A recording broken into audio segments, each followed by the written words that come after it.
Welcome, everyone. My name is Christian Keller. I'm the co-founder of Wakanda, and I'm going to talk about AI agents in action, finding your place in the age of AI.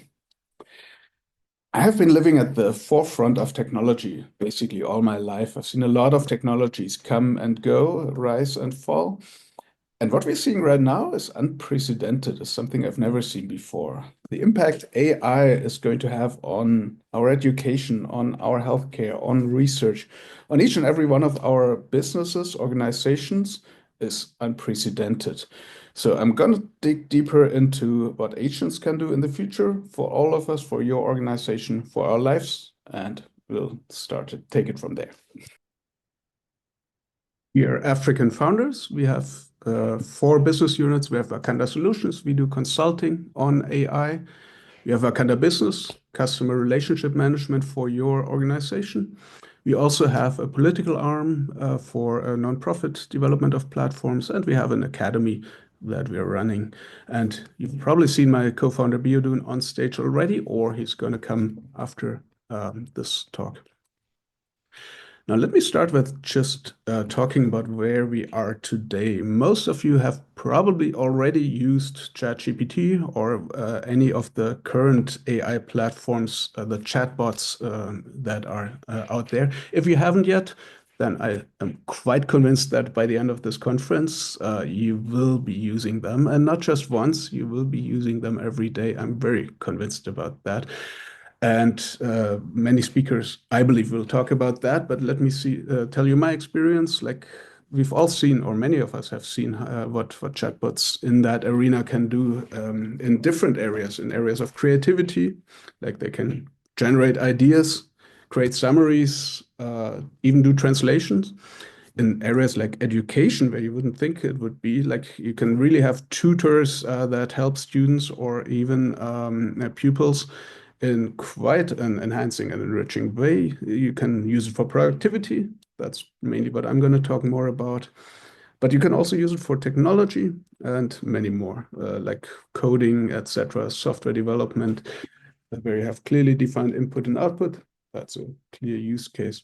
Now, there's many platforms you can use. The two I would recommend, and this is the two that I'm using, is on the one hand, OpenAI.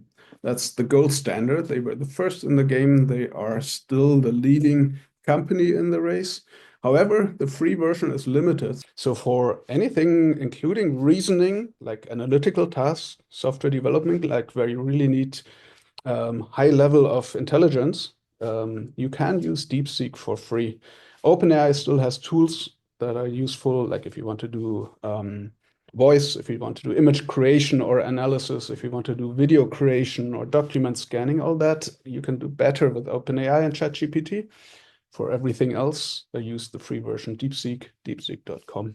Search engines, not sure. Not many people are going to use the classical search engine where you have 10 results and need to browse through them for the typical jobs where we used to use it. And Google knows it. They're re-innovating themselves. It'll be interesting to see what the place of a search engine will be in the future.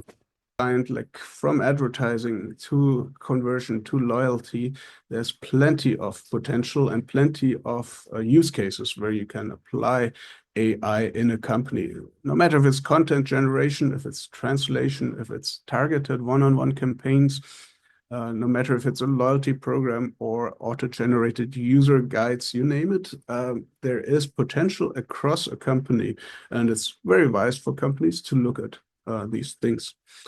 Now, this is e-commerce, but what about more traditional businesses like refineries? And even there, you will see we've done that for a refinery business here.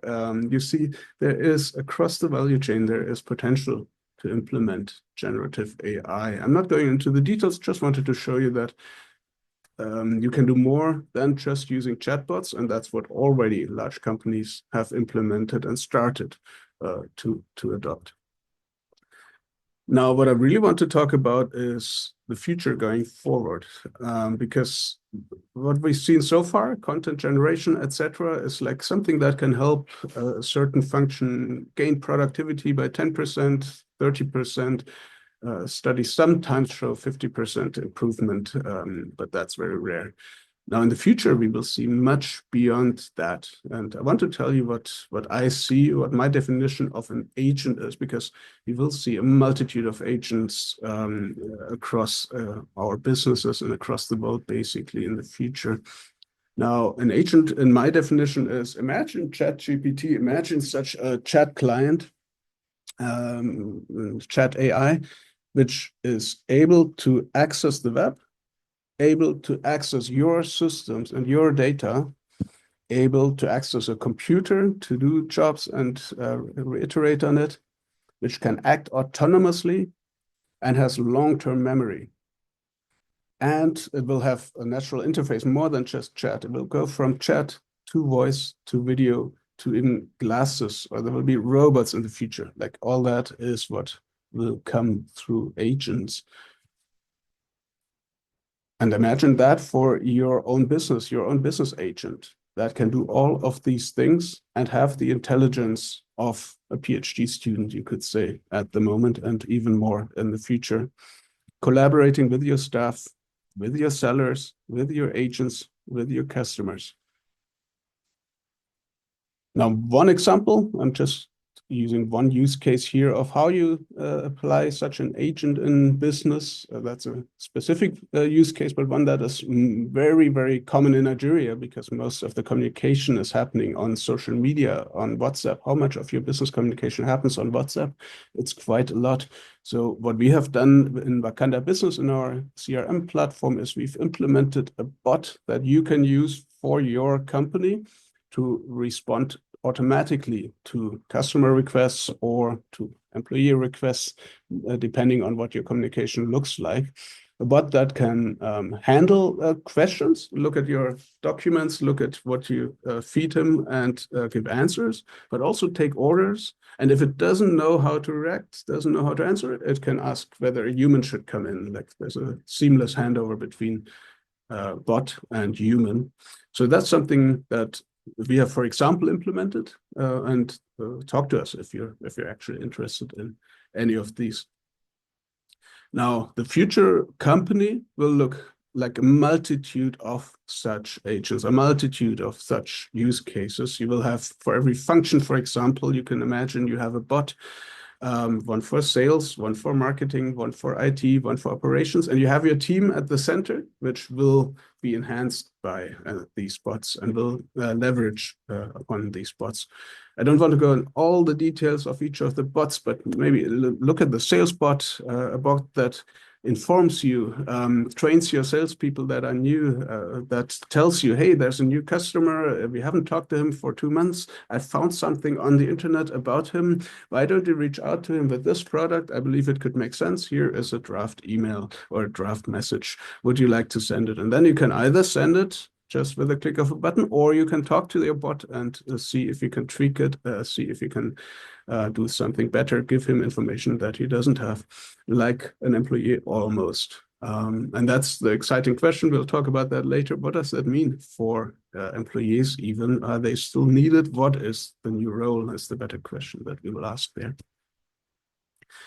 You've implemented some samples, or I'll give you some samples of what we have implemented as agents already at companies so that you can get a bit of a better picture on that. For example, here's a CCTV agent that looks at security cameras every couple of seconds and evaluates them. The first obvious use case that the bot can do is spot people where there are no people where they're meant to be, like security. If there's somebody breaking into your property, the bot will immediately know and, of course, will react appropriately. You will define it. Who will he call when somebody breaks in? The security. What if the security is not reachable? Who else? What? Like, you know, there's a workflow behind that. But that's just the first part. If you look at a factory, for example, AI can easily see which machine is running and which one is not. So there can be operational reporting on stuff like that. There can be even more workflow management that is being done by that.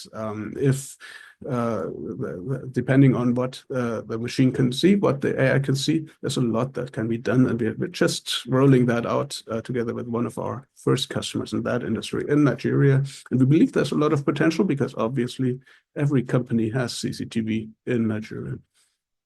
But there's lots of agents that you can imagine. We have implemented a vendor selection support agent at a large German company, for example. All vendors send in proposals.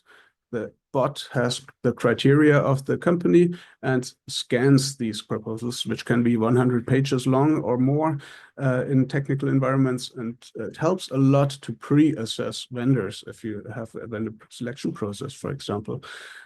And that's just a niche case, but it's one that has significantly improved the experience of that department or that function in the company. There's more. There's transactional chatbots for workflow automation in general. There is fraud detection systems. There's content creation agents. You can imagine customer journey companions, etc., etc. And maybe I'll just show you how that looks like also a bit more from a technical perspective, so you can see an actual agent in action. So agents can be pretty cool.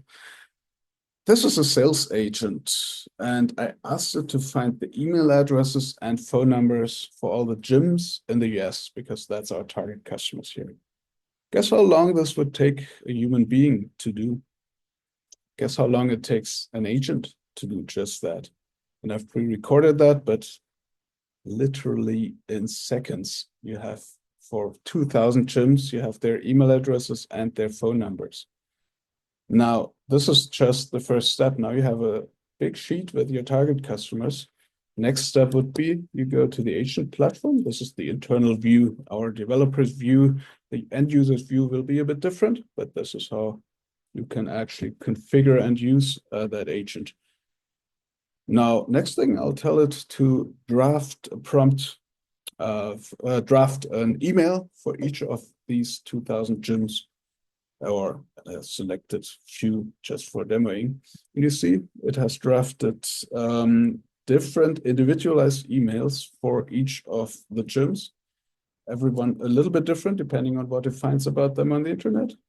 And you can look at them, and obviously if you like them, you send them. If not, you discard them. All right, I think that's pretty cool. And you can just get a hint of what this can do. Obviously, you can't just do this one use case. You can easily integrate any other medium. You can easily integrate other outreach tools, other things that you want to do. And you can easily do that, not just for sales, but also for other functions.